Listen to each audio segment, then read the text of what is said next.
ଆପଣଙ୍କ ଘରେ ପେଣ୍ଟ କରିବା ଦ୍ୱାରା ଏହା ଆପଣଙ୍କ ଘରକୁ ୱେଦର ଇଫେକ୍ଟ ଠାରୁ ବଞ୍ଚାଇଥାଏ। ଘର ଆୟୁ ବଢ଼ିବା ସହ ଘରକୁ ଫ୍ରେଶ୍, କ୍ଲିନ୍ ଏବଂ ଆଟ୍ରାକ୍ଟିଭ୍ ଲୁକ୍ ଦେଇଥାଏ। ପେଣ୍ଟ ଦ୍ୱାରା ଘର ଇଜିଲି କ୍ଲିନ୍ କରିହୁଏ, ମେଣ୍ଟେନାନ୍ସ ଫ୍ରି ହୁଏ ଏବଂ ଇନଡୋର ଏୟାର କ୍ୱାଲିଟି ବଢ଼ାଇବା ସହ ବ୍ୟାକ୍ଟେରିଆ ଠାରୁ ମଧ୍ୟ ଆପଣଙ୍କୁ ରକ୍ଷା କରିକି ହେଲ୍ଥ ବେନିଫିଟ୍ ବଢ଼ାଇଥାଏ। କିନ୍ତୁ ବହୁ ଜାଗାରେ ପେଣ୍ଟ କଲାବେଳେ କିଛି କମନ୍ ମିଷ୍ଟେକ୍ କରିଥାନ୍ତି, ଯାହାଫଳରେ ଆପଣଙ୍କ ଘର ଏବଂ ଆପଣଙ୍କ ଫ୍ୟାମିଲି ଉପରେ ନେଗେଟିଭ୍ ଇମ୍ପାକ୍ଟ ପଡ଼ିଥାଏ। ଆଜିର ଭିଡ଼ିଓରେ ମୁଁ ଆପଣଙ୍କୁ 10ଟି କମନ୍ ମିଷ୍ଟେକ୍ କହିବି, ଯାହାକୁ ଜେନେରାଲି ପେଣ୍ଟ କଲାବେଳେ କରିଥାଉ এবং ଏହାକୁ କିପରି ଆଭଏଡ଼ କରିବେ ତାହା ମଧ୍ୟ କହିବି।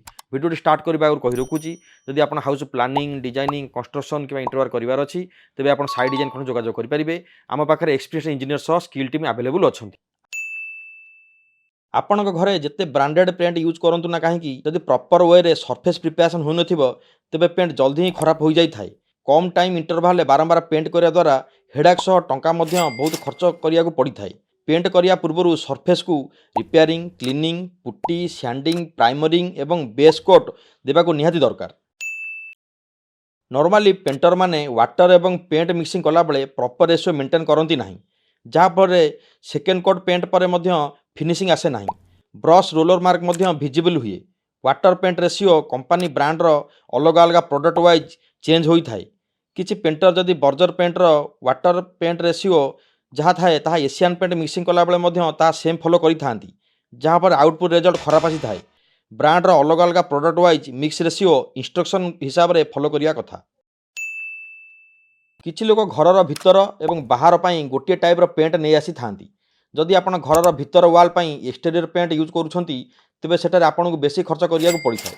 ଏବଂ ଯଦି ଘରର ବାହାର ୱାଲ୍ ପାଇଁ ଇଣ୍ଟେରିୟର ପେଣ୍ଟ ୟୁଜ୍ କରୁଛନ୍ତି, ତେବେ ତାହା ଜଲ୍ଦି ଫେଡ଼୍ ହୋଇଯାଇଥାଏ।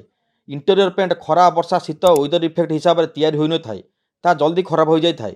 ତେଣୁ ଘର ଭିତର ୱାଲ୍ ପାଇଁ ଇଣ୍ଟେରିୟର ପେଣ୍ଟ ଏବଂ ଘରର ବାହାର ସାଇଡ଼୍ ୱାଲ୍ ପାଇଁ weather proof exterior paint use କରନ୍ତୁ। ବହୁତ ଲୋକ paint selection internet, Google image ନହେଲେ ସେଡ୍ କାର୍ଡ଼ରୁ ଫାଇନାଲ୍ କରିଥାନ୍ତି, କିନ୍ତୁ ତାହା ଆପଣଙ୍କ ଘର ୱାଲ୍ରେ ଆପ୍ଲାଏ କଲା ପରେ ଡିଫରେଣ୍ଟ ଲୁକ୍ ଆସିଥାଏ। ତାହା ଆପଣଙ୍କୁ ପସନ୍ଦ ନହେଲେ ମଧ୍ୟ ୱାଲ୍ରେ ଆପ୍ଲାଏ କରିବାକୁ ପଡ଼ିଥାଏ, କାରଣ ପେଣ୍ଟ ୱାନ୍ସ ପରଚେଜ୍ ପରେ ରିଟର୍ଣ୍ଣ ନଥାଏ। ପେଣ୍ଟର ଯାହା ପେଣ୍ଟର ଏଷ୍ଟିମେଟ୍ ଦେଇଥାନ୍ତି ତାହା ଲୋକମାନେ ଥରକରେ ହିଁ କିଣି ଆଣିଥାନ୍ତି। ଯଦି ପେଣ୍ଟ ୱାଲ୍ରେ ପସନ୍ଦ ନ ହୁଏ, ତେବେ ସମ୍ପୂର୍ଣ୍ଣ ପେଣ୍ଟ ଆପଣଙ୍କର ୱେଷ୍ଟେଜ୍ ଯାଇଥାଏ। ଯେବେ ବି ଆପଣ ପେଣ୍ଟର କଲର୍ କୋଡ଼୍ ଫାଇନାଲ୍ କରୁଛନ୍ତି, ତେବେ ସେଥିରୁ ପ୍ରଥମେ 1 ଲିଟର ସାମ୍ପୁଲ୍ ଆଣିକି ୱାଲ୍ ଆପ୍ଲାଏ କରିକି ଚେକ୍ କରନ୍ତୁ। ଯଦି ସଠିକ୍ ସେଡ୍ ଆସିଥାଏ, ତେବେ ଆପଣ ସମ୍ପୂର୍ଣ୍ଣ ପେଣ୍ଟ କିଣିପାରିବେ, ନଚେତ 1 ଲିଟର ହିଁ ଆପଣଙ୍କର ୱେଷ୍ଟେଜ୍ ଯାଇଥାଏ। କଲର୍ ଚେଞ୍ଜ କରିବାର ଅପସନ୍ ମଧ୍ୟ ଏଥିରେ ଥାଏ। ପେଣ୍ଟ ସିଲେକ୍ସନ୍ କରିବାରେ ବହୁତ ଲୋକ କନଫ୍ୟୁଜ୍ ହୋଇଥାନ୍ତି। ପେଣ୍ଟ ସିଲେକ୍ସନ୍ ଡିଟେଲ୍ ଭିଡ଼ିଓ ଆପଣ ଆମ YouTube channel Sai design construction ଯାଇକି ଦେଖିପାରିବେ। ପେଣ୍ଟ ସିଲେକ୍ସନ୍ ଆପଣ ପିଣ୍ଟରେଷ୍ଟ, ଗୁଗୁଲ୍ ଇମେଜ୍ ବା ସେଡ୍ କାର୍ଡ଼ରୁ ମଧ୍ୟ ସିଲେକ୍ସନ୍ କରିପାରିବେ। ଏଆଇ ମାଧ୍ୟମରେ କିପରି ଆଡଭାନ୍ସ ଲେଭେଲରେ କଲର୍ ସିଲେକ୍ସନ୍ କରିବେ, ତାର ଭିଡ଼ିଓ ମଧ୍ୟ ଆମେ ଆଗକୁ ଆଣିବାକୁ ଯାଉଛୁ। ଘର ମଧ୍ୟରେ କେଉଁ ଫିନିଶ୍ ପେଣ୍ଟ କେଉଁ ୱାଲ୍ରେ ଦେବେ ତାହା ୱାଇଜଲି ଚୁଜ୍ କରନ୍ତୁ। ଯଦି ଆପଣଙ୍କୁ ଗ୍ଲସି ରିଫ୍ଲେକ୍ଟିଭ୍ ଫିନିଶ୍ ଦରକାର, ତେବେ ସାଇନ୍ ପେଣ୍ଟ କିମ୍ବା ଇନାମେଲ୍ ପେଣ୍ଟରେ ଯାଇପାରିବେ।